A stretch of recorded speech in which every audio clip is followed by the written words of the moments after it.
À 20h précises, les premières estimations du second tour des élections législatives et la joie des centaines de militants et sympathisants de gauche réunis dans le 18e arrondissement de Paris où l'Alliance NUPES organisait sa soirée électorale. Tout juste formée, la coalition est devenue la première force d'opposition au Parlement français. C'est quand même une victoire parce que ça va relancer quand même les débats à l'Assemblée. Ce ne sera plus, comme on a dit, une assemblée de Playmobil. Là, il y aura des vrais échanges et il va y avoir des négociations. Et déjà, on est quasiment sûr que les réformes dures de la majorité ne se feront pas. Et c'est déjà une victoire.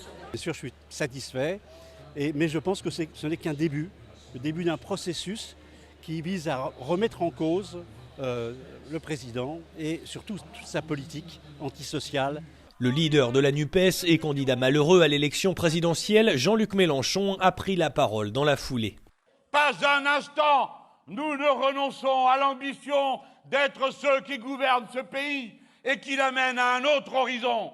La majorité à l'Assemblée nationale reste entre les mains de la coalition présidentielle Ensemble, dont quelques militants étaient réunis pour fêter la réélection du ministre Gabriel Attal dans les Hauts-de-Seine. Une victoire ternie par la perte par le parti d'Emmanuel Macron de la majorité absolue. Nous avons une majorité relative, comme on dit, ça veut dire qu'il nous appartient la responsabilité d'aller construire une majorité d'action au service des Français, au service de leurs grandes préoccupations sur le pouvoir d'achat, sur la transition énergétique, sur la sécurité. Et le fait est que ça se fait dans ce contexte-là, que j'ai un certain nombre d'amis, de collègues au gouvernement qui ce soir n'ont pas gagné leur élection, que j'ai évidemment une pensée pour eux. En effet, sur les 15 membres du gouvernement en lice pour les législatives, 5 ont été battus et devront démissionner. La première ministre, Elisabeth Borne, a, elle, été élue dans le Calvados. En tant que force centrale dans cette nouvelle Assemblée, nous devons assumer une responsabilité particulière.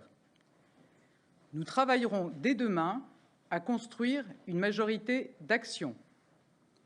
Il n'y a pas d'alternative à ce rassemblement pour garantir à notre pays la stabilité et conduire les réformes nécessaires.